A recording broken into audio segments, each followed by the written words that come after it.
கர்த்தருடைய வசனத்துக்கு நேராக நாம் போக போறோம். அல்லேலூயா, சத்தமா சொல்லுங்க. ரெடி ஆயிட்டார். 2 வாரம் நம்ம சபையில் விசேஷித்த ஸ்பெஷல் சண்டேவாக வைத்திருக்கிறோம். நோட்டீஸ்லாம் உங்களுக்கு கொடுத்திருக்கிறோம். இந்த நாளிலே அருமையான தேவனுடைய ஊழியர் அருமையான ரோச்சன் கங்கா அவர்கள் கர்த்தருடைய வார்த்தை கொடுக்க போறார். அவரை குறித்து 2-3 வார்த்தைகளை சொல்லி நான் கொடுக்க. அவர்கள் அரசாங்கத்திலே அவர்கள் ஈபியிலே உதவி செயற்பொறியாளர் ஒரு அரசாங்கத்தில் உயர் பதவியில இருக்கிறாங்க. ஆனாலும் ஒவ்வொரு வாரமும் அவர் வாட்ஸ்அப்ல அனுப்புவார். இந்த வாரம் எங்க போறேன், அந்த வாரம் எங்க போறேன். அவர் பல வாரங்களாக இடத்துல கேட்டு கொடுக்கலாம், இந்த சபைக்கு நான் வர பாஸ்டர் சொல்லி.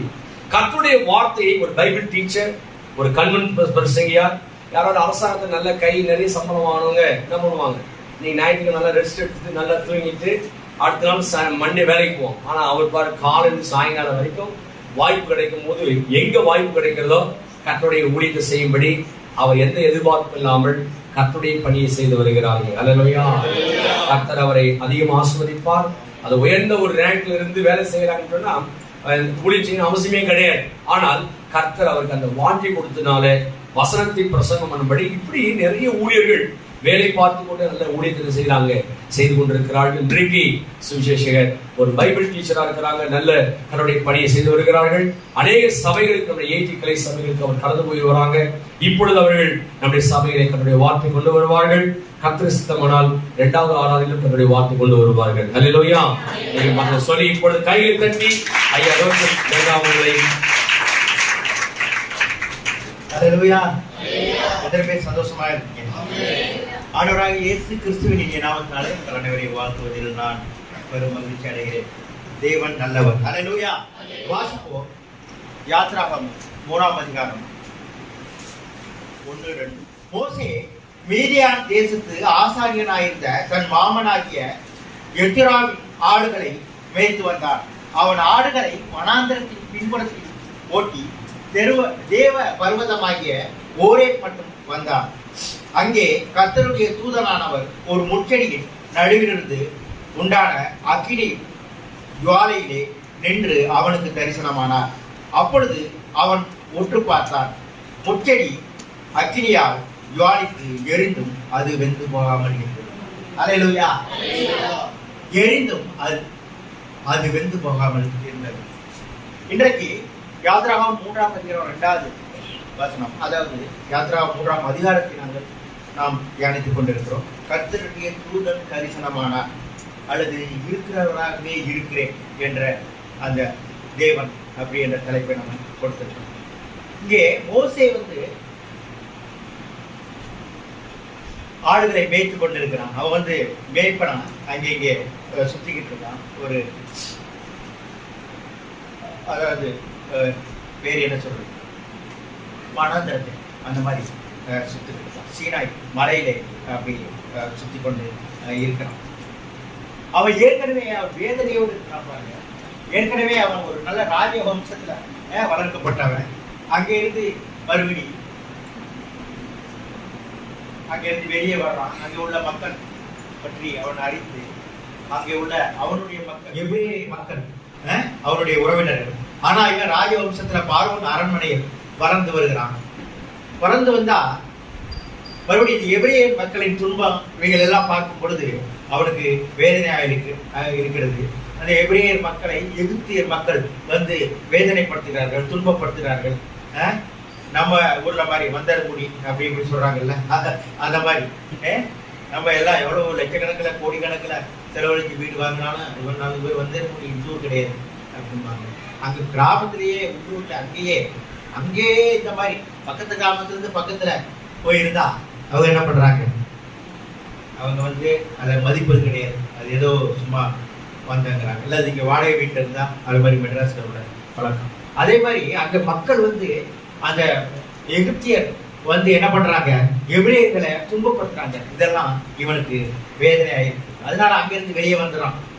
ஒரு ஆளை கொலை பண்ணிடுறான். அவன் உறவினர்களுக்காக சப்போர்ட் பண்ணி பேசி கொலை பண்ணி மறுபடியும் வெளியில வந்துடான். வெளியில வந்தா அவன் என்ன பண்றான், பெரிய ஒரு ராஜ அரண்மனையில பெரிய ஒரு அதிகாரியா இருந்தவன் சும்மா வெளியே வந்தா ஒண்ணுமே இல்லை. சாதாரணமா ஒரு மலையில போயிட்டு ஆடுகளை மேய்த்து கொண்டிருக்கிறான். அவனுக்கு அந்த அதிகாரம் கிடையாது, ஒன்று கிடையாது. இப்பொழுது மிகுந்த வேதனையா இருக்கான். 40 வருஷம் கிட்டத்தட்ட அந்த மாதிரிதான் இருக்கிறான் என்று சொல்லப்படுகிறது. அங்கேதான் கடவுள் பேசுகிறான். ஹல்லேலூயா. ஆண்டவர் பேசுகிறான். அங்க முட்கெடியில மறுபடியும் ஒரு முட்கெடியின் நடுவிலிருந்து உண்டான அக்கினி ஜுவாலையிலே நின்று அவனுக்கு தரிசனமானார். அப்பொழுது அவன் உற்று பார்த்தான். முட்கெடி அக்கினியால் ஜுவாலித்து எரிந்தும் அது வெந்து போகாமல் இருந்தது. அப்ப அவன் திடீர்னு பார்க்கறான், முட்கெடி வந்து எரிகிறதுன்னா அவ்வளவு ஆச்சரியமா இருக்கு. எரிகிறதுனா அவன் அங்கே இருந்தவன் அந்த எரிகிறதை பத்தி அவனுக்கு நல்லா தெரியும். அங்கே உள்ள சில டிரைப்ஸ் என்று சொல்றாங்க. அங்கே உள்ள போடியம் என்ற டிரைப்ஸ், அதாவது மலைவாழ் ஜாதிகள் சில சமயத்துல அவங்க சமைக்கிறதுக்கோ அல்லது கோவில் பூஜை பண்றதுக்காக சிலதை எரிப்பாங்கிறாங்க. அந்த மாதிரி எரிகிறதுனா அவனுக்கு அது தெரியும். அடுத்து அந்த கண்ணுகள் அப்படியே உரசி அந்த மாதிரி எரியுதுன்னா சில காட்டு தீ வரவும் அது தெரியும். எரிக்கு அந்த கருகளாகும் உரசி அது தெரியும். ஆனா இது அவனுக்கு 40 வருஷம் அந்த ஊர்ல இருக்கிறவன், அவனுக்கு வந்து மிக தெளிவா அவனுக்கு தெரியுது. இது வித்தியாசமா இருக்கு, இது வித்தியாசமா இருக்குது. ஆனா இது எரிகிறது, ஆனா வெந்து போகவில்லை என்று சொல்லப்படுகிறது. ஹல்லேலூயா. மற்றதெல்லாம் எரியும், அது வெந்து போகும், அழிந்து போகும், அது ஒன்றுமில்லாம போகும். முன்னாடி இருந்தது எப்படி என்று தெரியவே தெரியாது. அது என்ன செடி இருந்தது என்று கூட தெரியவே தெரியாது. ஆனா இது எரியுது, ஆனா வெந்து போகவே இல்லை. ஹல்லேலூயா. எரியுது, ஆனா வெந்து போகவே இல்லை. இது அவனுக்கு ஆச்சரியமா இருக்கிறது. இவனை ஏமாற்ற முடியாது. வேற யாருக்கு சொல்ற மாதிரி யாரு ஏதோ ஒரு சும்மா வந்து மாய மந்திரத்துல இது வருது, இந்த மெரேஜ் அப்படிங்கிறாங்க, ஏதோ ஒரு இந்த நிழலாட்டமா காணல் நீர்னு சொல்றாங்கல்ல, அந்த மாதிரி இதெல்லாம் அவனுக்கு செய்ய முடியாது. ஏன்னா அவன் அதிலே ஊறி போன 40 வருஷமா அங்கே இருக்கிறவன். அவனுக்கு மிக தெளிவா தெரிகிறது, இதெல்லாம் கிடையவே கிடையாது, இது வித்தியாசமா இருக்கிறது என்று அவன் ஆச்சரியப்படுகிறான். ஹல்லேலூயா. அது எரிந்தும் வெந்து போகாமல் இருக்கிறது என்று சொல்லப்படுகிறது. இதுக்கு அடையாளம் அந்த பேர்னிங் புஷ்னா என்னன்னா அது சிலுவைக்கு அடையாளமா இருக்கிறது என்று சொல்லப்படுகிறது. சிலுவைக்கு அடையாளமா இருக்கிறது என்று சொல்லப்படுகிறது. burning bush equal to a picture of cross அப்படி என்று சொல்லப்படுகிறது. புஷ் நா ஸ்டிக் என்று சொல்லப்படுகிறது. இந்த ரெண்டு வார்த்தைகளை அவங்க பயன்படுத்துறாங்க. நீங்க அந்த சிலுவையை நினைத்தாலே நீங்க என்ன பண்ணணும்? ஆண்டவர் அந்த முள்செடியை அவர் சூட்டப்பட்டு அவர் அது வாதிக்கப்பட்டு அந்த அக்னியால் அவர் சோதிக்கப்பட்டது, அந்த அந்த காட்சி தான் உங்களுக்கு நினைவுக்கு வரும். அவர் சிலுவையில ஜாலியா அப்படியே இருந்தார். அப்படியெல்லாம் கிடையாது. அவர் வேதனைகளை உலகத்தின் பாவத்தை சுமந்து தீர்த்த ஆட்டுக்குட்டியானவர் என்று சொல்லப்படுகிறது. ஹல்லேலூயா. இங்கே அந்த ஆண்டவர் தான் தோன்றினார் என்று அந்த வேத அறிஞர்கள் கூறுகிறார்கள். ஹல்லேலூயா. தேவாதி தேவன் உலகத்தை படைத்த ஆண்டவர், அவர் இந்த உலகத்துல மனுக்குலமாக வருவதற்கு முன்பாகவே பல இடங்களில் பழைய ஏற்பாட்டில் தோன்றி இருக்கிறார். ஹல்லேலூயா. பல இடத்துல அவர் தோன்றி இருக்கிறார். கர்த்தருடைய தூதன் ஆகார், ஆபிரகாமுடைய மனைவி வேதனையா வெளியே வரும்போது அவரை அந்த அம்மாட்ட போய் கவலைப்படாத, உனக்கும் சந்ததி பிறக்கும், அவனுடைய நாச்சியார் மூத்த இன்னொரு மனைவி ஆபிரகாமுடைய மனைவி மூத்த மனைவி வேதனைப்படுத்த போது அவ அந்த வேலைக்காரி அவளிடத்துல தேவன் பேசுகிறார். ஹல்லேலூயா. தேவன் கரிசனை உள்ளவர். ஹல்லேலூயா. தேவன் கரிசனை உள்ளவர். ஹல்லேலூயா. அப்படிதான் உங்கள்கிட்டையும் என்னையும் பேசுவார். ஹல்லேலூயா. நம்ம நினைப்போம் ஆண்டவர் பேசுறது கிடையாது, ஆண்டவர் நம்மளை கவனிப்பது கிடையாது, ஆண்டவருடைய பிரச்சனை நமக்கு தெரியாது, யாரு நம்மை பார்க்கிறாங்க அப்படி நினைக்கிறார். ஆனா அவர் என்ன நினைக்கிறார்? என்னை காண்கிற தேவன் என்று சொல்கிறார். ஹல்லேலூயா. அவர் என்னை காண்கிற தேவன் என்று சொல்கிறார். ஹல்லேலூயா. அதோடு மட்டுமல்ல, இந்த வெந்து போகாமல் இருக்கிறது, எரிந்தும் வெந்து போகாமல் இருக்கிறதுனா அது people of God என்று சொல்லப்படுகிறது. The God speak to people of God or people of Israel என்று சொல்லப்படுகிறது. இஸ்ரவேல் மக்களிடத்தில் அவர் பேசினார். இஸ்ரவேல் மக்களிடத்தில் பேசினார் என்றால் அது நம்மிடத்தில் பேசுவதற்கு சமம். அதாவது நம்ம எல்லா தேவ மக்களுக்கு பேசுவதற்கு சமம். தேவன் ஆண்டவர், உலகத்தை படைத்த தேவன், நம்மளை எல்லாத்தையும் உருவாக்கின தேவன், அவர் நம்மோடு பேசுகிறார். ஹல்லேலூயா. அவர் நம்மோடு பேசுகிற தேவனாய் இருக்கிறார். ஹalleluya. நம் கண்ணீரை காண்கிற தேவனாய் இருக்கிறார். எத்தனை பேர் இதை கேட்டு சந்தோஷப்படுறீங்க? ஹalleluya. நம் தேவன் நல்லவர். ஹalleluya. யோவான் 1:18 சொல்கிறது, தேவனை ஒருவனும் ஒரு காலம் கண்டதில்லை. ஹalleluya. 1 தீமோத்தேயு 6:16 சொல்கிறது, ஒருவரா சாவாமை உள்ளவர். ஹalleluya. அவர் எடுத்தவர் வாசிக்கலாம். யோவான் 1:18 சொல்கிறது, தேவனை ஒருவன் ஒரு காலம் கண்டதில்லை. 1 தீமோத்தேயு 6:16 சொல்கிறது, ஒருவராய் சாவாமை உள்ளவர். அவரிடத்தில் யாரும் சேரவே முடியாது. யாரும் இந்த உலகத்தில் அவரை இன்னும் பார்க்கவே இல்லை. அவர் யாரிடத்திலும் அவர் சேரவே இல்லை. எடுத்தவர்கள் வாசிக்கலாம். ஒருவராய் சாவாமல் உள்ளவர், சேரக்கூடாத ஒளியில் வாசம் பண்ணுகிறவர், மனுஷரில் ஒருவரும் கண்டிராதவர், காணக்கூடாதவருமாய் இருக்கிறவர். ஹalleluya. மனுஷரில் ஒருவரும் காணப்படாதவர், காணக்கூடாதவர், அவரிடத்தில் யாரும் சேர முடியாது. ஒருவரும் சேர முடியாத ஒளியில் வாசம் பண்ணுகிற தேவன். ஹalleluya. அந்த பிதாவை யாருமே பார்த்ததில்லை. அதனாலதான் இது எக்ஸாக்டா, இது சரியா இயேசு கிறிஸ்துவே தோன்றினார் என்று சொல்லப்படுகிறது. ஹalleluya. இது தேவாதி தேவன் இயேசு கிறிஸ்து அனாதையாய் நான் ஜெனிப்பிக்கப்பட்டேன் என்று சங்கீதத்தில் சொல்லப்பட்டிருக்கிறது. இயேசு கிறிஸ்துவை அவர் தனியாய், அனாதியாய் என்ற தனியாய். ஹalleluya. அப்படிப்பட்ட தேவன் அங்கே தோன்றினார். எத்தனை பேர் கேட்டு சந்தோஷப்படுறீங்க? ஹalleluya. எத்தனை பேர் சந்தோஷப்படுறீங்க? ஹalleluya. நம் தேவன் நம்மளோடு பேசுகிறார், நம்மளோடு பேசுகிறார், நம் கண்ணீரை காண்கிறார். அது எரிந்து போகாமல் இருப்பது என்ற என்ன? அது தேவன் இஸ்ரவேல் மக்களோடு பேசுகிறார். பொதுவாக எல்லா தேவ ஜனங்களோடு பேசுகிறார். இன்னொரு அதனுடைய பொருள் என்ன என்றால், எவ்வளவு வேதனை கஷ்டப்பட்டாலும் நம்ம அழிந்து போவதே கிடையாது. ஹalleluya. இதுதான் இன்னைக்கு குட் நியூஸ். ஹalleluya. இஸ்ரவேல் மக்கள், தேவ மக்கள், விசுவாசிகள், வேதனை இருக்கும், கஷ்டம் இருக்கும், பாடுகள் இருக்கும், கடன் இருக்கும், தொந்தரவு இருக்கும், வியாதிகள் இருக்கும், எல்லாம் துன்பப்படுத்துவான், நம்மளை வேதனைப்படுத்துவான், பல கஷ்டங்கள் வரும், மன பிரச்சனை வரும், பயங்கர இல்லாத கூட இழந்து போகக்கூடிய சூழ்நிலை கூட வரலாம். ஆனால் அழிந்து போவது கிடையாது. ஹalleluya. நாம எரிந்தும் அது வெந்து போவதில்லை என்ற கேட்டகரியில் இருக்கும். ஹalleluya. நாம எரிந்து வெந்து போகவில்லை. ஏதாவது எங்கேயாச்சும் இருக்குமா எரிகிறது வெந்து போகவில்லை என்று எங்கேயுமே பார்க்க முடியாது. எங்க இருந்துச்சுங்க, அப்படியே இருந்துச்சுங்க. எல்லாம் பார்க்குற கட்டடங்கள்லாம் எலக்ட்ரிக்கல் ஃபயர் ஆகிடுச்சு, எல்லாம் எரிஞ்சு. ஆனா அப்படியே கட்டணம் புத்தரம் புதுசா இருந்துச்சு. யாராச்சும் கேள்விப்பட்டிருக்கீங்களா? அந்த மக்கள் வந்து அப்படியே இதுல கீழே எரிச்சுட்டாங்க, ஆனா அப்படியே புத்தம் புதுசா இருந்தாங்க, ஒண்ணுமே இல்லைங்க அப்படின்னு கேள்விப்பட்டீங்களா? கேட்கவே முடியாது. இந்த அற்புதத்தை எல்லாம் ஆண்டவர்கிட்ட தான் முடியும். ஹalleluya. ஒரு வேத அறிஞர் சொல்றார், அதோடைய அந்த செடி ஒண்ணுமே கருகல, சுருங்கல, வாடல, கருப்பாங்கல, சாம்பலாகல, ஆனா அழகா வர்ணிக்கிறார் அந்த தேவ மனிதன் மேல் என்ற ஆங்கிலேயர் வர்ணிக்கிறார். ஒன்றுமே கொஞ்சம் எரிஞ்சு போகலன்னா சும்மா ஏதோ கொஞ்சம் கறி, அது ஒண்ணுமே எரியலைங்க அப்படின்னு சொல்லி பாதி கறி இருக்கும், அப்படியே ஒரு முட்டு மட்டும் இருக்கும். அது நம்மளால யார் இன்னொருத்தர் சொல்றவர் என்ன சொல்லுவாரு, அது எரியாம அப்படிதாங்க இருக்கு, அது பாதி அங்கே எல்லாம் கறி இருக்கும், இலையெல்லாம் கறி போயிருக்கும், அல்லது பல அதனுடைய பிரான்சஸ் எல்லாம் கறி போயிருக்கும், அது எரிஞ்சு அப்படியே இருக்குங்க அப்படின்னு. ஆனா இது அப்படிப்பட்ட எரிதல் கிடையாது. ஹalleluya. அப்படியே எந்தவித பாதிப்புமே இல்லாம, எந்தவித அதுல கருகள் ஏற்படாம, எந்தவித சுருக்கம் ஏற்படாம, எந்த பாதிப்பு, எந்த அதனுடைய ஒரிஜினாலிட்டியில எந்த மாற்றமுமே இல்லாம அது வெந்து போகாம இருந்தது. ஹalleluya. அப்படிதான் நமக்கு கூட பாடுகள், கஷ்டங்கள், வேதனை, கண்ணீர், எந்த பிரச்சனை நமக்கு வரும், ஆனா அது நம்மளை வேதனைப்படுத்த முடியாது. ஹalleluya.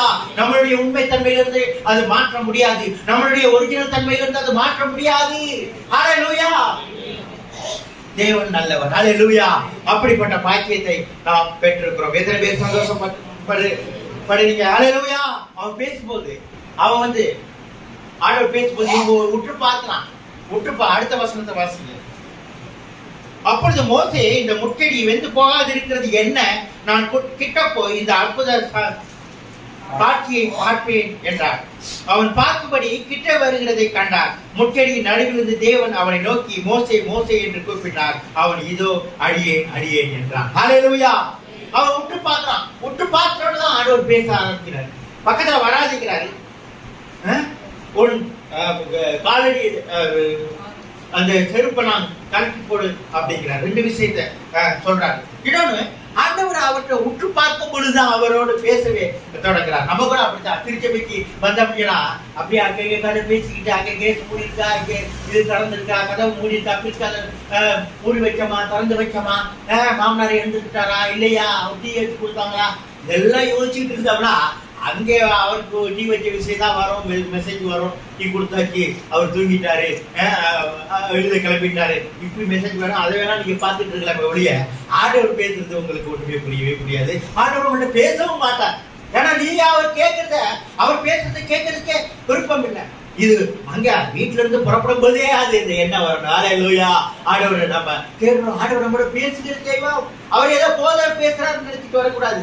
ஆண்டவர் பேசுகிறார், ஹல்லேலூயா. மனுஷனால் கூடாதால் தேவனால் எல்லாமே கூடும், ஹல்லேலூயா. ஆண்டவர் பேசுறதை நீங்க உற்று பார்த்தீங்கன்னா, கொஞ்சம் கவனிச்சீங்கன்னா, கொஞ்சம் நமக்கு ஒண்ணு அதுக்காக பிரெஞ்சு எல்லாம் கத்துட்டு வரணும்னு அவசியம் இல்லை, இங்கிலீஷ் பேச தெரியணும்னு அவசியம் கிடையாது, நல்ல சரளமான ஏதோ வைரமுத்து மாதிரி தமிழ் பேசணும்னு அவசியம் கிடையாது, ஒண்ணு அதெல்லாம் அவசியம் கிடையாது. உங்களுக்கு கொஞ்சம் ஆசை இருக்கணும், ஹல்லேலூயா. உங்களுடைய எண்ணம் இருக்கணும், ஹல்லேலூயா. ஆண்டவர்கிட்ட பேசணும். அதுக்காக கண்ணீர் விடும் போது ஆண்டவர்கிட்ட கேட்பேன் அப்படின்னு கிடையாது. நல்லா இருக்கும் போதே ஆண்டவர்கிட்ட பேசணும், ஹல்லேலூயா. அப்பதான் அடுத்து கண்ணீர் வராது, ஹல்லேலூயா.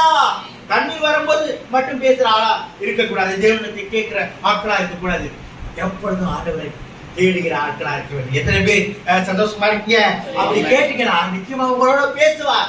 மோசையோட பேசுற தேவன் உங்களோட பேசுவார், ஆரோனோட பேசுற தேவன் உங்களோட பேசுவார், என்னோட பேசுவார், என்னோட எண்ணற்ற தடவை பேசியிருக்காரு.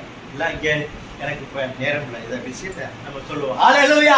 தேவனுடைய சத்தியத்தை நாம் எடுத்து சொல்வதற்கு நான் முக்கியத்துவம் கொடுக்கிறேன், ஹல்லேலூயா. தேவன் நல்லவர், ஹல்லேலூயா. எத்தனை பேர் சந்தோஷமா இருக்கீங்க? அதாவது மோசே மோசே என்று கூப்பிடுறாரு.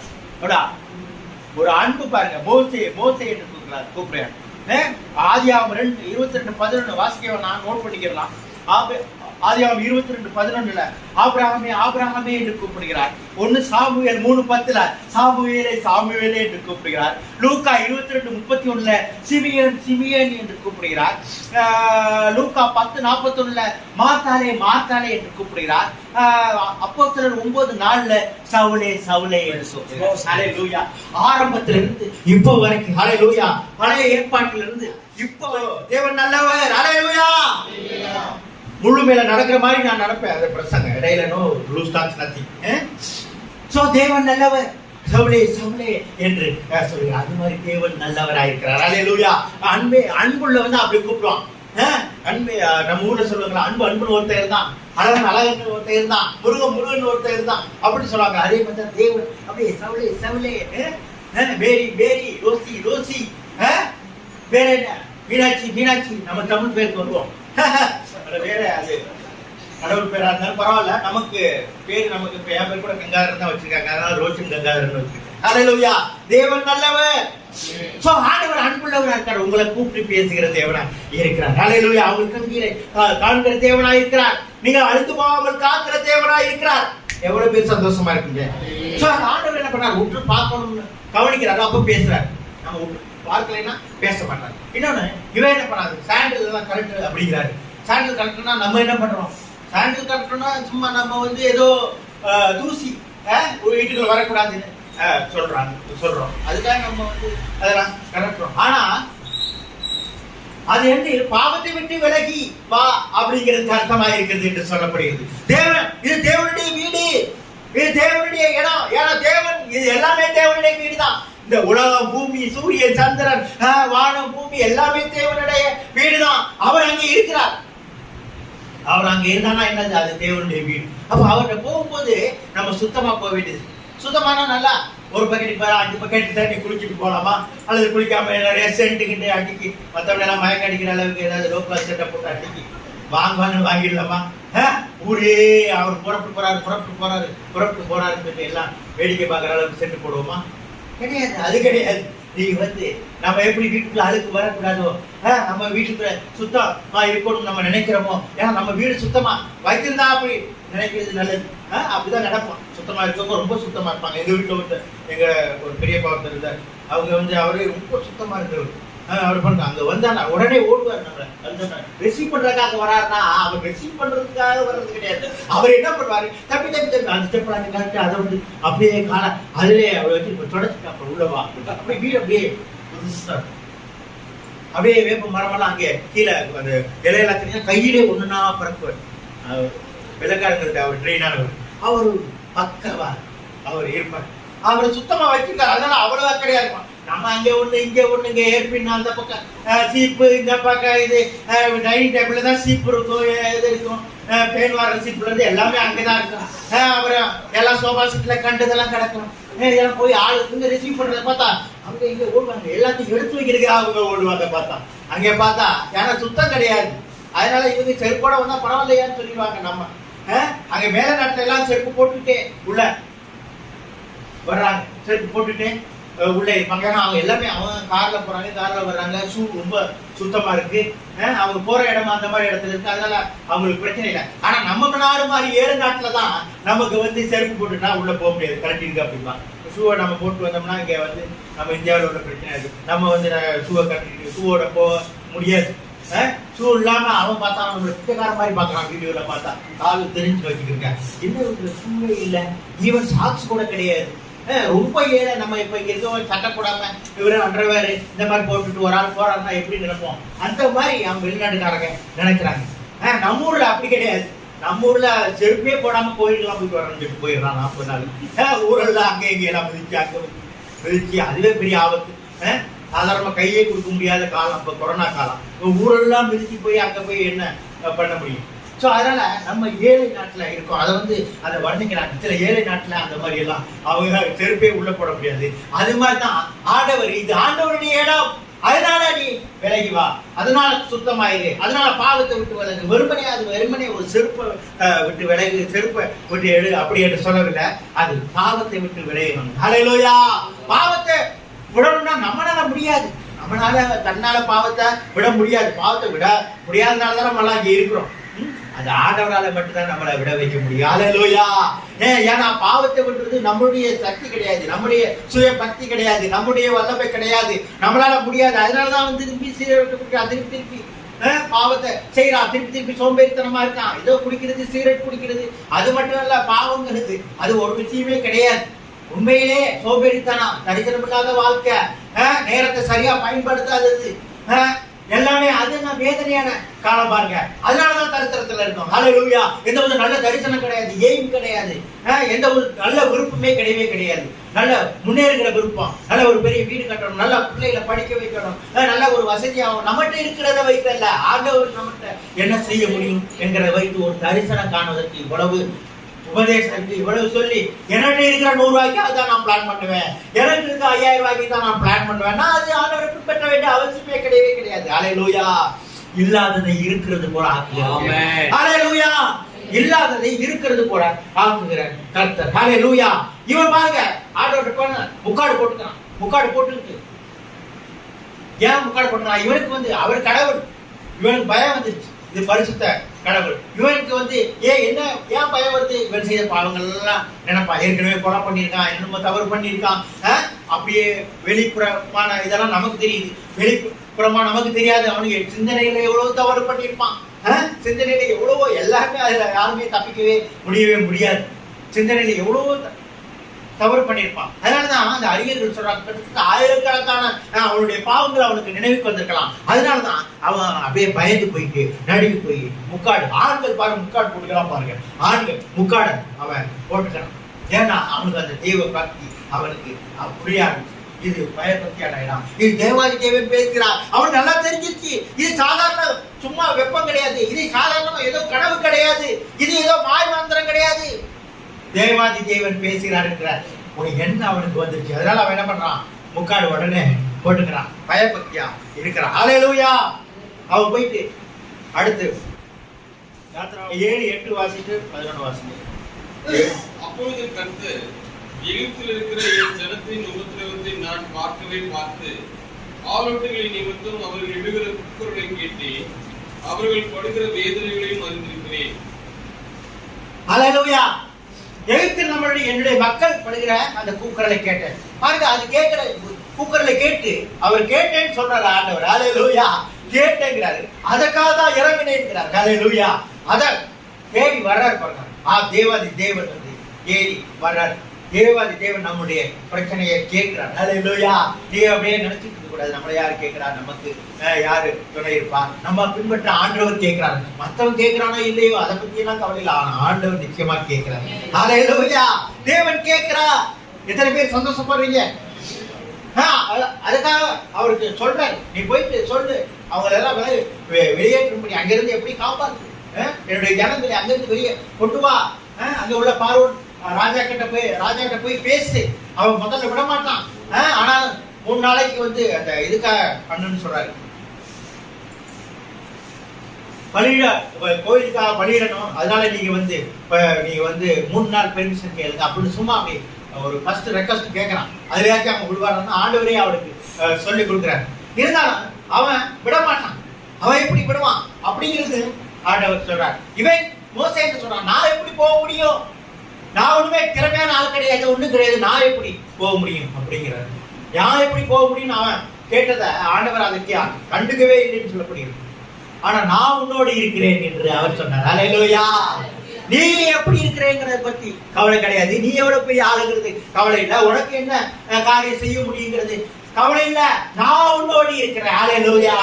நான் உன்னோடு இருக்கிறேன். ஆண்டவர் பேசுறேன். ஹல்லேலூயா. ஆயா நான் தான் ஆயா அகு ஆயா. அதாவது அவன் அப்புறம் உடனே கேட்கிறான், உங்க பேரு எப்படி சொல்றது, எப்படி பேரு சொல்றது அப்படின்னு கேட்கிறான். ஏன்னா அவனுடைய பூர்வ காலத்திலிருந்து அவன் அப்படிதான் கேள்விப்பட்டிருக்கான். ஏன்னா எப்பவுமே ஆண்டவர் எப்படி பேசுறார், காண்கிற தேவனா பேசுறார், உன்னதமான தேவனுடைய கர்த்தர் என்று பேசுகிறார். சாகாத தேவன், சர்வ வல்லமை உள்ள தேவன், சதா காலங்களும் உள்ள தேவன் என்று அவர் பேசுகிறார். இப்படி அவர் எப்பொழுதும் இருக்கிறவராகவே இருக்கிற தேவனாக அவர் பேசுகிறார். அதனால அவருக்கு இதே பாரம்பரியம். ஆபிரகாம், ஈசாக்கு, யாக்கோபு என்ற தேவன் என்று அவர் அறிமுகப்படுத்துறதே அப்படிதான் சொல்றாரு. இந்த தேவன் வந்து அவனுக்கு புதிய தேவன் கிடையாது. அவர் ஏதாவது திடீர்னு கடவுளை வந்தாருங்க அப்படி கிடையாது. ஆபிரகாம், ஈசாக்கு, யாக்கோபு தேவன், உங்கள் பிதாக்களுடைய ஆபிரகாம், ஈசாக்கு, யாக்கோபின் தேவன். இப்பொழுது அவனுக்கு புதுசா ஒரு புது கடவுள் வந்து திடீர்னு அவன்கிட்ட பேசவில்லை. அவனுக்கு அதுக்கு முன்னாடி 400-500 வருஷத்துக்கு முன்னாடி அங்கே முற்பிதாக்களுக்கு பேசின தேவன் அதே கர்த்தர். ஹல்லேலூயா. அதே தேவன், அந்த உடன்படிக்கையின் தேவன், அந்த தேவன் தான் அவன் பேசுறார். ஹல்லேலூயா. ஆயா யார் என்ன பேர் என்னன்னு கேட்டா எப்படி சொல்லுவேன் அப்படின்னு கேட்கறதுக்கு அவர் சொல்றார், ஆயா நான் இருக்கிறவராகவே இருக்கிறேன். ஹல்லேலூயா. இருக்கிறவராகவே இருக்கிறேன். எப்பொழுதும் ஆண்டவருக்கு இறந்த காலம் கிடையாது, எதிர்காலம் கிடையாது. அவர் எப்பொழுதும் இருக்கிற தேவன். ஹல்லேலூயா. நமக்கு இறந்த காலம் இருக்கு. நம்மள இறந்த பிறகு இறந்துன்னு சொல்லுவாங்க. நம்ம பிறக்கிறதுக்கு முன்னாடி அவர் கடந்த காலத்துல அவர் பிறக்கல இல்லை அப்படின்னு சொல்லுவாங்க. வாழ்ந்த காலம், இறந்த காலம் அப்படிங்கிறதா இருக்கு. ஆனா அவருக்கு அப்படி கிடையாது. எப்பொழுதும் அவர் சாவாமை உள்ளவர். ஹல்லேலூயா. அந்த தேவன் என்று சொல்கிறார். நான் என்று சொல்கிறார். நான் உனக்கு ஒரு அடையாளத்தை கொடுப்பேன் என்று சொல்கிறார். அந்த அடையாளம் என்ன? அந்த அடையாளம் தான் ஏதோ அந்த மலையில வந்து சுத்தி திரியும் போது அங்க ஆராதனை பண்ற அடையாளம் கிடையாது. இந்த குறிப்பா அந்த முச்செடியில பேசுறாரு பாருங்க, அதுதான் அவர் அடையாளமா சொல்றார். ஹல்லேலூயா. இதுவே அடையாளம் என்று சொல்லு. நான் இருக்கிறவராக இருக்கிறேன். ஆபிரகாம், ஈசாக்கு, யாக்கோபின் உம்முடைய முற்பிதாக்களுடைய தேவனாகிய நான் இருக்கிறவராக இருக்கிறேன். இப்பொழுது உன்னோட பேசுகிற பார்த்து நானே கர்த்தரே இயேசு கிறிஸ்துவை பேசுகிறேன். இதுதான் அடையாளம் சொல்றாங்க. ஹல்லேலூயா. இதுதான் அடையாளம். இது மாதிரி போய் சொல்லு, அங்க கொஞ்ச இடங்கள்ட்ட போய் சொல்லு, அவங்க வெளியே வந்துருவாங்க அப்படின்னு அவரு சொல்றாரு. ஆனா அங்கே போனா அவங்க என்ன பண்ணுவாங்க? இவங்க சொன்னாலும் அந்த மக்கள் என்ன பண்ணுவாங்க? ஏற்கனவே செட்டில் ஆயிட்டாங்க. அடிமையா இருந்தாங்க, ஒரு இடத்துல செட்டில் ஆயிட்டாங்க. ஏதோ ஒரு கஞ்சி ஏதோ ஒண்ணு கிடைச்சது அவங்களுக்கு. ஒரு குறிப்பிட்ட 400 வருஷம் இதுக்கு மேல அடிமைத்தனம் இருந்தா அவங்க டக்குன்னு வெளியே வருவாங்களா? இவர் சொல்றாரு மலை எல்லாம் போயிட்டு அது இருக்கிறதும் உள்ளதும் இருக்கிறத விட்டு பறக்கிறத பிடிச்ச மாதிரி சில பேர் நம்ம ஊர பழமொழி எல்லாம் சொல்லுவாங்க பாருங்க. அரசனை நம்பி புருஷனை கைவிட்ட கதை அப்படின்னு சொல்லுவாங்க. அந்த மாதிரி எதுக்கு ஏமாத்துறானா என்ன பண்றான்னு தெரியாது. அந்த மாதிரி நம்ம வந்து நினைப்பாங்க. இவருக்கு எல்லாம் நம்ம கூட அப்படித்தான் நினைப்போம். திடீர்னு இங்க இருந்து மாத்தினா மாதிரி நம்ம நிறைய ஆபீஸ் கேட்டகரியே பாருங்க. எங்காச்சும் ட்ரான்ஸ்ஃபர் போனா உடனே முடிஞ்ச அளவுக்கு அதை எப்படி ஒண்ணுமே இல்லை, நல்லா சொகுசா அங்கே வீடு கொடுக்கலாம், எல்லா வசதி இருக்கும், டிரான்ஸ்போர்ட் எல்லா வசதி கொடுத்து கோவில்னா கம்ஃபர்டபுளா இருப்பாங்க, ஸ்கூல் கூட உங்களுக்கு பெருமிஷன் எல்லாம் வாங்கி கொடுத்துருவாங்க, எல்லாமே சொல்லப்படும். ஆனா கூட அவர் என்ன பண்ணுவார், இருக்கிற இடத்த போனா கொஞ்சம் யோசிப்பார். அவர் வந்து உடனே மாற்றுதல் இல்லாம இங்கே இருக்கிறதுக்கு தயவு செய்து ஏதாவது ஏற்பாடு பண்ணுங்க, என் வயசான தாயார் உடம்பு சரியில்லாத அது கவனிக்கவே மாட்டார். இருந்தா கூட அங்க லெட்டர் அப்படிதான் எழுதுவார். அவர் மருமகள் மாமியார் ஒரே சண்டையா இருக்கும், ஒன்னாவே வைக்கவே முடியாது, பிரச்சனை தான் இருக்கும். ஆனா அங்க எழுத போது எழுதணும், தாயார் அருமை தாயாருக்கு உடல்நிலை சரியில்லாத காரணம் தான் என் மகனுக்கு வந்து ரொம்ப தூரம் கஷ்டத்துல போக முடியாது, அதனால இங்கேதான் இருக்கு, படிக்க வேண்டியது இருக்கு, ஸ்கூல் எனக்கு பக்கத்துல இருக்கு, அதனால வேற வழியே இல்லை அப்படின்னு சொல்லிட்டு எழுதி எப்படியாச்சும் வாங்குறதுக்கு தான் பார்ப்பாரு. ஹல்லேலூயா. அதே சம்பளம் அதே வசதி இன்னும் சில சமயத்துல அலவன்ஸ் கூட கொடுக்கலாம், சில சமயத்துல இருந்தா கூட அந்த இருக்கிற இடத்த விட்டு போகணும்னு சொன்னா யாருக்கும் போறதுக்கு மனசு வராது. நிறைய இடங்கள்ல குடிசை பகுதி மாதிரி இருக்கும், எந்த பகுதி மாதிரி இருக்கும். இப்ப எங்க ஒரு கிராமத்தை பார்த்தா எனக்கு அங்க போனதான் ரொம்ப பிடிக்கும். ஹல்லேலூயா. நாங்க சமயத்துல போனோம், எனக்கு ரொம்ப அது இன்பமா இருக்கு. இப்ப நல்லா மழை நேரமா இருக்கிறதுனால அந்த காடம் இதெல்லாம் நல்லா தண்ணி இருந்து குளம்பெல்லாம், அதனால பார்க்கறதுக்கு ரொம்ப என்ஜாயபிளா இருக்கா. இதெல்லாம் நம்ம வராம இருக்கவே, அடிக்கடி வந்திருக்க வேண்டியது அப்படின்னு யோசிக்கிற அளவுக்கு இருக்கு. ஏன்னா அந்த சொந்த ஊருக்கு போனா அந்த ஃபீலிங், அந்த மகிழ்ச்சி, மக்களுடைய அன்பு, இங்கே இப்படி பார்த்தா போயிடுவாங்க, நின்று பேச மாட்டாங்க, அப்படியே பேசுவாங்க, என்னடா கூட சும்மா எடுத்து அப்படியா கேட்டா சரி போயிடுவாங்க. ஒன்றுமே கிடையாது, அன்பு கிடையாது, எதுவுமே கிடையாது, சும்மா பேருக்கு அன்பு. ஆனா அங்க அப்படி கிடையாது. அப்பா அங்க எப்படி இருக்க அப்படி பேசும்போது நமக்கு ஆஹா, நமக்கு இதயத்திலிருந்து ஒரு கூட்டம் வரும். அவரால ஒண்ணுமே கிடையாது, அவர் பேசுறதுக்கு கூட ரொம்ப கடினமா இருக்கும், ஏழ்மையானவர்களா இருப்பாங்க. அந்த பாசம் பாருங்க, உண்மையிலே அவங்க கேட்பாங்க, உண்மையிலே அவங்க நமக்கு ஏதாவது வேணும்னா உண்மையிலே பங்கு கொள்வாங்க. சும்மா வந்து போயிட்டாங்களா, இது பண்ணிட்டீங்களா, அரைஞ்சிட்டீங்களா, சும்மா ஃபார்மல் கேட்டு போறது கிடையாது. உண்மையிலே அங்கே இருப்பாங்க, அங்கே வந்து இருப்பாங்க. உண்மையான அன்பு அது இந்த பட்டணத்துல கிடைக்கவே கிடைக்காது. ஹல்லேலூயா. எத்தனை பேர் தேவன் நல்லவர் என்று யோசிக்கிறீங்க? ஹல்லேலூயா. அவர் அப்படிப்பட்டவர்களை, உங்களை நேசிக்கிறவர், உங்கள் கண்ணீரை காண்கிற தேவன், அவர் உன்னதமான தேவன், உங்கள் பிரச்சனையிலிருந்து விடுதலையாக்க நினைக்கிற தேவன், உங்களோடு பேசுகிற கர்த்தர். ஹல்லேலூயா. உங்களோடு பேசிட்டு விடுவிக்கிறவர் அவரே வர்றார். அவர் ஏதோ 4 வருஷத்துக்கு முன்னாடி சொன்னதை விட விடல. அவர் நான் யாருன்னு நினைக்கிறேன் சொல்றாரு, எல்லா அட்ரஸும் சொல்றாரு, சும்மா புதுசா வரல. உங்க தாத்தா முப்பாட்டன் பாட்டனுக்கு சொன்ன அதே உடன்படிக்கை பண்ண அதே கடவுள் நான் இப்பொழுது உங்கள்கிட்ட பேசிக்கிட்டு இருக்கேங்கிறாரு. ஹல்லேலூயா. அதே தேவன் தான் உங்கள்கிட்ட என்னது இப்பவும் பேசிக்கிட்டு இருக்கேன். எத்தனை பேர் அதை கேட்டு சந்தோஷப்படுறீங்க? தேவன் நல்லவர். ஹல்லேலூயா. சோ இருக்கிறவராகவே இருக்கிற தேவன். ஹல்லேலூயா. தேவன் நல்லவர். அவருக்கு சமமா எதுவுமே வைக்க முடியாது. ஒரு சைடு கடவுள் வச்சாருன்னா, ஒரு சைடு தேவன் வைத்தோம்னா, இன்னொரு சைடு அவருக்கு சமமா எதையும் இருக்க முடியாது. நம்ம சொல்றோம்ல, அப்படியே தங்கத்துக்கு தங்கம் இதெல்லாம் நிறுத்தலாம் எல்லாம் செய்யறாங்க அரசியல்வாதி, அந்த மாதிரி எல்லாம் பண்ண முடியாது. அவருக்கு இணையா எதையுமே செய்ய முடியாது. ஹல்லேலூயா. அவருக்கு சமமா ஈக்குவல் போட்டு அந்த பக்கம் ஏதாவது வைக்கணும்னா அவரை மட்டும்தான் வைக்க முடியும். ஹல்லேலூயா. அவர் அப்படிப்பட்ட தேவன். அதோடு அவர் வந்து God rely on nothing for life existence theology, autonomy of God, absolute self sufficiency. அதாவது அவர் எதையுமே நம்பி இருக்கிறது கிடையாது. பாருங்க, யாரையுமே நம்பி எந்த பொருளையும் நம்புறது கிடையாது, எந்த மனிதனையும் நம்புறது கிடையாது, எதையும் நம்புறது கிடையாது, எதையுமே நம்புறது கிடையாது. செல்ஃப் சஃபிஷியன்சிங்கிறாங்க. அவருக்கு அவரே திருப்தி. அவரு வேற யாரும் திருப்தி படுத்த முடியாது. அவருக்கு அவரே திருப்தி. அவருக்கு அவராலே ஜீவனுள்ள தேவன். ஹல்லேலூயா. அவரு யாரும் இருக்க வேண்டிய அவசியம் கிடையாது. ஏதாவது நம்ம வீடு கட்டணும்னா இதெல்லாம் வேண்டியது இருக்கு. இந்த பொருட்கள் வேணும், இந்த மெட்டீரியல் வேணும், மண் வேணும், அது வேணும், இது வேணும், எல்லாம் வேணும். ஜீவன் வேணும், நமக்கு ஆக்சிஜன் வேணும், நமக்கு சாப்பாடு வேணும், ரைஸ் வேணும், எல்லாம் வேணும். கொஞ்ச நாள் ரைஸ் எல்லாம் இல்லாம ஆக்கிடுவோம், உணவுப் பொருள் எல்லாம் நம்ம வாழ முடியுமா? நம்ம அப்படி கிடையாது. நம்ம யாரையோ டிபெண்ட் பண்ணி தான் இருக்கிறோம். விவசாயியை பார்த்தா கேவலமா பார்ப்போம். ஆனா இங்க அரிசி இல்லைங்கன்னா வத்திடும், சுருண்டுடும் அப்படியே. அதனால நம்மள எல்லாமே கேவலம் கேவலம் கேவலம், வேலை செய்யறதே கேவலம், வேலை செய்யறதே கேவலம் வச்சு கேவலமான நாடா மாறி போச்சு. ஹல்லேலூயா. வேலை செய்யறதுதான் கடவுள் படைச்சிருக்காரு. ஹல்லேலூயா. வேலை செஞ்சாலும் என்ன வேலை செஞ்சாலும் கேவலமே இல்ல, வேலை செய்யாதுன்றது தான் கேவலம். ஹல்லேலூயா. என்ன வேலை, கூட்டுற வேலையா இருந்தாலும், தொடக்கிற வேலையா இருந்தாலும், எந்த வேலையா இருந்தாலும் உண்மையா சரியா அதை செஞ்சுக்கிட்டே இருந்தீங்கன்னா சும்மா தான் இருக்கக்கூடாது. என்ன பண்றேன்னு கேட்டா சும்மா இருக்கேன், பிஎஸ்சி பிசிக்ஸ் முடிச்சிட்டேன், ஹிஸ்டரி முடிச்சு சும்மா இருக்கேன், வேஸ்ட். சும்மா இருந்தாலே வேஸ்ட். ஹல்லேலூயா. சும்மாவே இருக்கக்கூடாது. நீ வேலை செய்ய மனசு இல்லைன்னா சாப்பிடவும் கூடாது. நீ சும்மா இருக்க கூடாதுன்னு சொன்னா சாப்பிடாம இருக்கிறனா வேணா இரு. உங்க வீட்டுக்கு தொந்தரவு இல்லை, யாருக்கும் தொந்தரவு இல்லை. ஆண்டவர் வந்து நமக்கு வேலை செய்யறதுதான் சொல்லித்தர்றாரு. ஹல்லேலூயா. அதனால வேலை செய்யறது ஒன்றும் கேவலமே கிடையாது. நம்ம நாட்டில் என்ன பண்றோம், வேலை செய்யறதெல்லாம் கேவலம் கேவலம் கேவலம் அப்படியே படிக்கிறது தான் முக்கியம்னு சொல்றாங்க. படிப்பு அவசியம் தான், ஆனா படிக்கிறது மட்டும் போதாது. ஹல்லேலூயா. படிப்பு மட்டும் போதாது. ஹல்லேலூயா.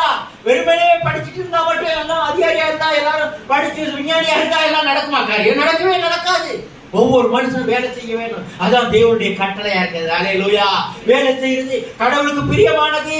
வேலை செய்யாம இருக்கதா கடவுளுக்கு பிரியமா இருக்கவே முடியாது. ஹல்லேலூயா. எத்தனை பேர் சந்தோஷப்படுறீங்க? தேவன் நல்லவர். ஹல்லேலூயா. ஆண்டவர் யாரை நம்பி இருக்க வேண்டியதில்லை. அவர் செல்ஃப் சஃபிஷியன்சி காட். அவர் யாரை நம்புவதில்லை. ஒன்றும் இல்லாமல் இருந்து ஒன்றை உருவாக்குகிற கர்த்தர். ஹல்லேலூயா. God created something from nothing. ஹல்லேலூயா.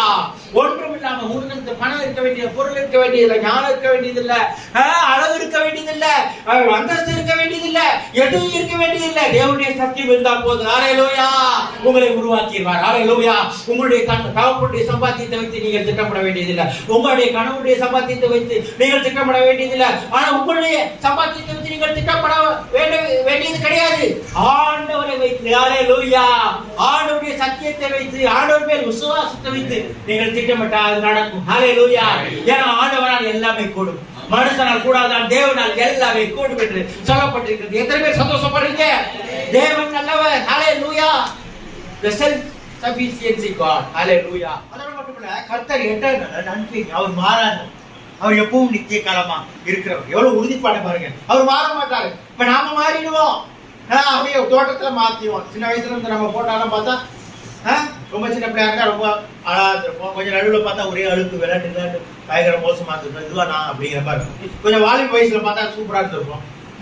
நல்லா ஸ்கின் நல்லா இருந்திருக்கும். ஆள் பல பழம் இருந்திருப்போம். பயங்கரமா நல்லா இருக்கும். ரொம்ப நல்லா இருக்கும். அப்புறம் கொஞ்சம் வயசு 50 மேல போயிட்டுனா எல்லாம் அப்புறம் சுருங்க ஆரம்பிச்சிடும். எல்லாம் கொஞ்சம் கொஞ்சமா தலையெல்லாம் நிறைய பழைய போட்டோல பார்த்தா பிள்ளைகளே நம்ப மாட்டாங்க. அப்பா இது நீங்களா அப்படின்னு கேட்பாங்க. ஏன்னா இப்போ சமயத்தில் எங்கள் ஊருக்கு போகும்போது ஒரு சகோதரியை பார்த்தாங்க. அவங்க பார்த்தா நான் காலேஜில் படிக்கும்போது சின்ன பிள்ளைங்க பார்த்தவங்க. அப்போ நல்லா இருக்கும்போது நல்ல வயசுல வாலிப வயசுல பார்த்தவங்க. அவங்க இப்போ பார்க்கும்போது அவங்க என்னை வந்து பார்த்தோன்னே அப்படியே அழுகிற மாதிரி ஆகுறாங்க. ஏப்பா பல பலருக்கு இப்போ இந்த மாதிரி இப்போ எல்லாம் முடியெல்லாம் நடந்து போய் அப்படியே வயசான ஆள் மாதிரி கிழவன் மாதிரி அந்த வார்த்தையை சொன்னாங்க. கிழவன் மாதிரி ஆகிட்டியா அப்படின்னு எனக்கு ஒரு மாதிரி ஆயிடுச்சு. ஏன்னா அந்த ரேஞ்சி கொண்டு போயிட்டாங்களே அப்படின்னு சொல்லிட்டு சரி ஓகே அதெல்லாம் நம்ம டை அடிக்காம விட்டது தப்பா போச்சு அப்படின்னு நான் எனக்கு டை அடிக்கிறது பிடிக்கவே இல்லை. அது ஏன்னா அது இச்சிங் வருது அடிக்குது. கொஞ்ச நாள் கழிச்சு அது 3 கலர் 4 கலர் வருங்க. இருக்கிற கிழவனை கூட கிழவனுக்கு கிழவன்கிற மாதிரி அது ஆட்கள். அதனால எனக்கு கிழவனுங்கிறது கூட பரவாயில்ல, ரொம்ப கிழவனுக்கு கிழவன் ஆயிடக்கூடாது சீக்கிரமா. இப்ப எனக்கு 54 வயசு ஆயிடுச்சு. அதனால எனக்கு ஒண்ணு கம்பேரிட்டிவ்லி குட் ஐ திங்க். அதனால எனக்கு ஒண்ணு அது பிரச்சனை இல்லை. ரொம்ப டயடிச்சுனா ரொம்ப எங்களுக்கு மாதிரி தெரியும். அதுல அது என்ன பிரச்சனை ஆகிடும். அது சில சின்ன வயசு பெண்ணுக்கு கூட அது வந்து தெரியாது. இப்பவே தெரிய மாட்டேங்குது சிலருக்கு. அப்போ வந்து டயல் அடிச்சுட்டா கொஞ்சம் வயசுக்குள்ள இருக்கு 40 35 இருக்கு உங்களுக்கு அப்படின்னு நினைச்சேன். பெரிய பிரச்சனை அது மாதிரி. ஹல்லேலூயா. அதனால நமக்கு எப்பவுமே நேர்மையா இருக்கிறது நல்லது. இந்த இச்சிங் வராது அப்படிங்கிறதுனால நான் வந்து அதை நான் விரும்பல. அதனால தேவன் நல்லவர். ஹல்லேலூயா. தேவன் நல்லவர். எத்தனை பேர் சந்தோஷமா இருக்கீங்க? ஆனா ஆண்டவர் எப்பொழுதும் மாறாதவர். ஹல்லேலூயா. நம்ம மாறுகிற தேவனா இருக்கோம், நம்ம மாறுகிற மனுஷனா இருக்கோம். ஆனா ஆண்டவர் எப்பொழுதும் மாறாதவர். ஹல்லேலூயா. அவருடைய வல்லமை கூட அப்படிதான். நம்ம கூட இளமையில இருக்கும், பயங்கர ஸ்ட்ராங்கா இருக்கும். என்னமோ அங்க போயிட்டு எங்க பக்கத்து ஊர்ல கிராமத்துல போனா அங்க இளவட்ட கல்லுன்னு ஒண்ணு கிடைக்கும். அது ஒரு பெரிய ஒரு குண்டுக்கல் மாதிரி இப்படி இருக்கும். அதுல போய் எல்லாம் விளையாடுங்க, உருட்டி விளையாடுவாங்க. சில பேர் அதை தூக்கி மேல தோள்பட்டையில போட்டு அப்படி பின்னாடி கொண்ட தள்ளி அப்படி போட்டா தான் அவர் வாலிபர்னு அங்க அங்கேயே பார்க்கலாம் அந்த கிராமத்துல. அந்த மாதிரி அவங்க வந்து வச்சிருக்காங்க. நான் போய் அப்பெல்லாம் பார்த்தோன்னா அப்படியே சில பேர் தள்ள முடியாது. அப்போ வாலிப வயசுல கொஞ்சம் கொஞ்சம் தூக்குவோம், எல்லாம் பண்ணுவோம். சில பேர் அங்க ரொம்ப ஸ்ட்ராங்கா காலெல்லாம் தூக்குவாங்க, எல்லாம் பண்ணுவாங்க. ஆனா வயதான காலத்துல அது முடியுமா? நிச்சயமா முடியவே முடியாது. இப்படி என்னுடைய எழுத்துக்களை பார்த்தா ஆரம்பத்திலே எனக்கு கொஞ்சம் மோசமா தான் இருக்கும் எழுத்து. ஸ்கூல்லயே சொல்லுவாங்க, என்ன கங்கா நீ வந்து கலெக்டர் மாதிரி எழுது, அது கொஞ்சம் நிறுத்தி எழுது அப்படின்னு சொல்லி நிறுத்தி எழுது அப்படின்னு. இது எனக்கு இல்லது, எங்க அப்பா தாத்தாட்ட இருந்து வருது, அவருடைய லெட்டரும் அப்படித்தான் இருக்கிறதுனால எனக்கும் அப்படித்தான் வருது, எழுதி எழுத வர மாட்டேங்குது அப்படின்னு நான் மனசுக்கு சொல்லுவேன். டீச்சர்கிட்ட சொல்ல முடியாது, அது வந்து அட்வைஸ் பண்ணும். இப்போ கூட என்னுடைய லாக்குக்கெல்லாம் பார்த்தா சும்மா ஒரு ஸ்ப்ரிங் மாதிரி தான், கையெழுத்து போட்ட மாதிரி தான் இருக்கும். பல சமயங்களை எனக்கே அது எனக்கு புரியாது, அந்த மாதிரி இருக்கும். அப்ப எழுத்துக்கள் நமக்கு வர மாட்டேங்குது. வயசாக இன்னும் நல்லா எழுதுறவங்க கூட என்ன பண்றாங்க, எழுத்து மோசமா இருக்கு சொல்றாங்க, அவருக்கு கை கொஞ்சம் நடுக்கமா இருக்கு. இப்ப எனக்கு வந்து சொல்லுவாங்க, சரி கொஞ்சம் ஏஜ் கூட வந்துச்சு அதனால கொஞ்சம் நடுக்கம் சொல்லுவாங்க, சரி ஏதோ சொல்லு. ஆனா எனக்கு ஆரம்பத்துல இருந்து அப்படித்தான் இருக்கு. அதனால நமக்கு வந்து அங்கங்க மாற்றங்கள் ஏற்படுது. நல்லா எழுதுறவங்க கூட மாறிடாங்க. சில சமயத்துல இந்த டிரான்ஸ்ஃபார்மர் எல்லாம் வேலை செய்யறவங்க பார்த்தா சின்ன வயசுல உள்ளவங்க மேலெல்லாம் ஏறி போயிட்டு தொடப்பாங்க, வேலை செய்வாங்க. போர்மெல்லாம் இப்போ 50-55 வயசுக்கு மேல உள்ளவங்களை மேலே ஏற அவர் போன நமக்கு போறதுக்கு சொல்றதுக்கு பயம். எனக்கு இவர் தான் சொன்னார், ஏறி ஏதாவது மயக்கண்டு எல்லாம் ப்ரெஷர் சுகர் கீழே விழுந்துறானா, அந்த ஏடி தான் என்னை வற்புறுத்தாங்க எழுதி கொடுத்தானா சொல்லுங்க. அதனால நீ போகாத, நீ போகாத, நல்ல ஆரோக்கியமா இருக்கவங்களே போட்டு அப்படின்னு சொல்றோம். நமக்கு அந்த வலுவெல்லாம் இழந்து போகுது, நம்மளுடைய அழகு மாறி போயிடுது, நம்முடைய திறமை கூட குறைஞ்சிருது. ஐயா அவரை விடாதீங்க, இப்பெல்லாம் அவருக்கு மைக்க பிடிக்க முடியாதுங்க, இன்னும் கொஞ்ச நாள் கழிச்சு சரி வாங்க கை காலெல்லாம் ஆடி அவர் பயங்கர அற்புத ஊழியம் செஞ்சிருப்பாரு, பெரிய லட்சக்கணக்கில் கூட ஆட்கள் திரண்டிருப்பாங்க. ஆனா வயசாக போக போக ஐயோ அவர் நடுங்குதுங்க, கையெல்லாம் நடுங்குதுங்க, அவர் எதுவுமே கொடுக்காதீங்க, அவர் எதுவுங்க இருக்கட்டுங்க, அவர் பிள்ளைங்க குழந்தை யாராச்சும் பார்க்கணும், இல்லைன்னா சபையில ஒரு ஆளை நியமிக்க வேண்டியதானு சொல்லி அவங்களே ரெக்கமெண்ட் பண்ணிடுவாங்க. ஸோ நமக்கு வயசாயிட்டுனா நாங்க அந்த மாதிரி. ஆனா ஆண்டவர் அப்படி வயசே ஆவதில்லை. ஹல்லேலூயா. அவர் மாறாத தேவன். ஹல்லேலூயா. அவர் வல்லமை குறையாத தேவன். ஹல்லேலூயா. எவ்வளவு நல்லவர் பாருங்க, ஞானம் நிறைந்த தேவன். அந்த தேவன் தான் நமக்கு இருக்கார். அவர் என்ன பண்றாரு, ஆயாம் அப்படிங்கிறார், நானே கர்த்தர் என்று சொல்கிறார். அவர் என்ன பண்றாரு, God is the becoming one அப்படிங்கிறார். அப்படின்னா என்ன சொல்றாங்கன்னா, நமக்கு என்ன குறைவா இருக்கோ அதை அவர் நிறைவேற்றுகிறார். ஆமென். ஹல்லேலூயா. உங்களுக்கு அரிசி குறைவா இருக்கா அது நிறைவேற்றும். ஆமென். உங்க பணம் குறைவா இருக்கா உடனே அவர் நிறைவா ஆகிறார். நீங்க பசியா இருக்கீங்களா, உங்களுக்கு ஜீனி கொடுத்து அவர் நிறைவா ஆக்கிடுவார். உங்களுக்கு ஏதாவது ஃபீஸ் கட்டுறதுல பணம் கொஞ்சம் கஷ்டமா இருக்கா அந்த குறைய அவர் நிறைவா ஆக்கிடுவார். அவர் முழுமையாக்குகிற கர்த்தர். I am one அப்படி I am one அப்படின்னா becoming one என்ன முழுமையாக்குகிறவர். ஹல்லேலூயா. எந்த உங்களுக்கு ஒரு வீடு கட்டுறீங்க, கட்ட முடியல, பாதியில இருக்கு, 10 லட்சம் அங்க இங்க, அதுல என்னன்னா கரப்ஷன் மார்க் பிராக்டிஸ் எல்லாம் பார்த்து கடைசியில 13 லட்சம் செலவழிச்சாலும் உறுப்பு போட முடியாது இருக்கும். அவர் மறுபடியும் அந்த 3 லட்சம் எப்படி அந்த குறைவு இருக்கும். ஆனா ஆண்டவர் நிறைவாக்குவார். ஹல்லேலூயா. ஆண்டவர் நிறைவாக்குவார். எல்லாம் முழுமையாக்குகிற கர்த்தர். ஹல்லேலூயா. அவரால் கூடாத காரியம் ஒன்றுமே இல்லை. தேவன் நல்லவர். அப்புறம் என்ன சொன்னாரு பாருங்க, அவர் நானே இருக்கேன் நீ போ அப்படின்னு சொல்லி, அது மட்டும் இல்ல, அங்க போய் அவங்கள கூப்பிட சொல்லி, அவங்க பார்வோன்ட்ட சொல்லி, பார்வோன் 3 நாளைக்கு அந்த பலியிடுவதற்கு மட்டும் ரெக்வஸ்ட் பண்ணி கேளு, சும்மா ஃபர்ஸ்ட் கேட்கும்போது அப்படி கேளு, நிச்சயமா அவன் விடமாட்டான், விடாட்டாலும் நான் விட மாட்டேன் அப்படிங்கிறார். ஹல்லேலூயா. நான் அற்புதங்களை செய்வேன், சில நோய்களை பிரச்சனைகளை அதெல்லாம் அவனுக்கு வாதைகளை அனுப்பி எப்படியா அவங்க வெளியே வருவாங்க. உறுதியா சொல்றாங்க, நான் மக்களுக்கு தயவை காண்பிப்பேன், மக்களுக்கு தயவை காண்பிப்பேன், அவர்கள் வெறுமையாய் திரும்புவது கிடையாது. அவர்கள் அந்த எகிப்தியர்கள் கொள்ளையிடுவார்கள் என்று சொல்லப்படுகிறது. கொள்ளையிடுவார்கள் அவர்கள் ஏற்கனவே பார்வோன் அவன் என்ன பண்ணுவான், இந்த அடிமையில விட மாட்டான். ஏன்னா ஏற்கனவே ஃப்ரீயா அடிமையா வேலை பார்த்து வேலை வாங்கினவன் எப்படியும் விடுவாங்களா, விட மாட்டான். அவங்களுக்கு ரொம்ப லாபம் வச்சிருக்கு, அதனால அவன் விட மாட்டான். ஆனாலும் இவங்க என்ன பண்றாரு, அந்த வாதிகளை அனுப்பினா விட வைப்பேன் அப்படிங்கிறது. அது மாதிரி வெளியே கொண்டு வந்து அவங்களுக்கு என்ன பண்றாரு, அங்க உள்ள எகிப்திய பெண்கள் நீங்க போய் பொண்ணு தங்கம் வெள்ளி எது வேணாலும் கேளுங்க, அது கொடுப்பாங்க. அது வழிப்பறி கொள்ள கிடையாது, அது ஆண்டவருடைய சித்தம் இருக்கிறது. ஹல்லேலூயா. ஆண்டவர் எங்கே நம்ம விலகி இருக்கோமோ, எந்த பாவத்தினால எங்கே நாம இழந்து போனோமோ, வருஷங்கள் இழந்து போச்சா, வெட்டுக்கிளிகள் பற்றித்த வருஷங்களை உனக்கு திருப்ப தருவேன் என்று எனக்கு ஆண்டவர் பேசுறார். ஹல்லேலூயா. நான் படிக்க மோசமா இருந்த காலத்துல என்னுடைய வருடங்கள் வீணாகிட்டு நான் நினைத்த போது ஆண்டவர் பிதாவாகிய தேவன் திருச்சபையில போதது மூலம் பேசினார். வெட்டுக்கிளிகள் பற்றித்த வருஷங்களை உனக்கு திருப்ப தருவேன். ஹல்லேலூயா. உன் கண்ணீரை துடைப்பேன், உங்கள் கஷ்டங்கள் தீரும், உங்களுக்கு கற்பத்தின் கனி திறக்கப்படும். அண்ணாவின் கற்பத்தை அவர் திறந்தார். இவர் போய் கேட்டார், அதனாலதான் அவர் திறக்கிறார். அது மாதிரி நீங்க கூட கேட்டீங்கன்னா உங்களுக்கு நிறைவாக்குகிற கர்த்தர் உங்களுக்கு பொருளும் தங்கத்தை கொடுப்பார். உங்களுடைய பாவ பழக்க வழக்கங்கள்னால, சோம்பேறித்தனத்தினால, ஞானத்தன்மை இல்லாத தன்மையினால, நேரத்தை வீணடித்ததுனால, சரியான ஞானம் இல்லாததுனால, சரியான புரிதல் இல்லாததுனால நீங்கள் வீணடிக்கப்பட்டீர்களா? உங்கள் காலத்தை வீணடிக்கப்பட்டீர்களா? தரித்திரத்தில் மூழ்கி இருக்கீங்களா? எல்லாவற்றுக்கும் பதிலாக எப்படி எகிப்திற்கு தேவன் கொடுத்தாரோ அது மாதிரி உங்களுக்கு ஆடுவார். ஹல்லேலூயா. நீங்கள் வெறுமையாய் திரும்புவது கிடையாது. ஹல்லேலூயா. உபாகமம் 15:12-14 வரைக்கும் வாசிங்க.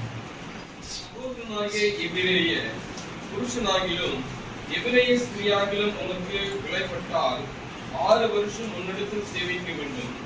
7ஆம் வருஷத்தில் அவனை விடுதலை பண்ணி அனுப்பிடுவாயாக. அவனை விடுதலை பண்ணி அனுப்பிவிடும் போது அவனை வெறுமையாய் அனுப்பிவிடாமல் உன் தேவனாகிய கர்த்தர் உன்னை ஆசீர்வதிக்கும்படி உன் ஆட்டு மந்தையிலும் உன் களத்திலும் உன் ஆலையிலும் எடுத்து அவனுக்கு தாராளமாய் கொடுத்து அனுப்பிவிடுவாயாக. ஹல்லேலூயா. வெறுமையாய் அனுப்பிவிடாமல் தாராளமாக அவனுக்கு கொடுத்து அனுப்புவாயாக. உங்களுக்கு கூட ஆண்டவர் தாராளமாய் கொடுப்பார். ஹல்லேலூயா. உங்களுக்கு என்ன கேட்கிறீங்களோ அதை தாராளமாய் கொடுப்பார். நம்ம ஜெபம் பண்ணுவோம். ஹல்லேலூயா. உங்களுக்கு குழந்தை இல்லை நினைக்கிறீங்க, ஆண்டவர் குழந்தையை கொடுப்பார். ஹல்லேலூயா. உங்களுக்கு பணம் இல்லைன்னு நினைக்கிறீங்களா, பணத்தை தேவன் கொடுப்பார். ஹல்லேலூயா. நம்ம எல்லாம் ஜெபம் பண்ணுவோம். ஹல்லேலூயா. தேவன் நல்லவர். ஹல்லேலூயா. ஆண்டவர் உங்களுக்கு எல்லாவற்றையும் கொடுப்பார். வெறுமையாய் அனுப்பி விடுவதில்லை. நான் இருக்கிற தேவன், முழுமையாக்குகிற தேவன், குறைகளை நிறைவாக்குகிற தேவன் என்று அவர் உங்களுக்கு அறிவிக்கிறார். உங்கள் கண்ணீரை அவர் காண்கிற தேவன், உங்களோடு பேசுகிற தேவன். உங்களுக்கு பிரச்சனை வந்து, கஷ்டம் வந்து, துன்பம் வந்து உங்களை வேதனைப்படுத்தினாலும் நீங்கள் அழிந்து போவதில்லை என்று வாக்குத்தத்தம் கொடுக்கிற கர்த்தர். ஹல்லேலூயா. எத்தனை பேர் அதை கேட்டு சந்தோஷப்படுறீங்க? ஹல்லேலூயா. நம்ம ஊழியங்கள்ல எவ்வளவு பேர் கர்த்தர் அந்த குழந்தை இல்லாதவர்களுக்கெல்லாம் கற்பம் தரித்திருக்கிறது. ஜெபம் பண்ணணும். ஹல்லேலூயா. தேவன் ஆசீர்வதித்திருக்கார். சாகக்கூடிய நிலைமையில் இருந்தவருக்கு நாங்கள் ஜெபம் பண்ண போய் வாலிப வயதுல அவர் உடனே அப்படியே எழுந்தார். ஹல்லேலூயா. பேசாமலே இருந்தார், அவர் வந்து எழுந்தார் பாருங்க. ஹல்லேலூயா. இன்றைக்கு உங்களுக்கு அற்புதத்தை செய்வார். ஹல்லேலூயா. உங்களுக்கு நீங்க நாங்க தரித்திரத்திலே இருக்கோம், கஷ்டத்திலே இருக்கோம், பாவத்திலே இருக்கோம் அப்படின்னு சொல்றீங்களா? நிச்சயமா இருந்து விடுதலையாக்கி வெறுமையாய் செல்லாமல் உங்களை நிறைவாக அனுப்புவார். தேவன் நல்லவர். ஹல்லேலூயா. கர்த்தர் நல்லவர். ஹல்லேலூயா. எத்தனை பேர் சந்தோஷம் பண்றீங்க? ஹல்லேலூயா. காரணத்துக்கு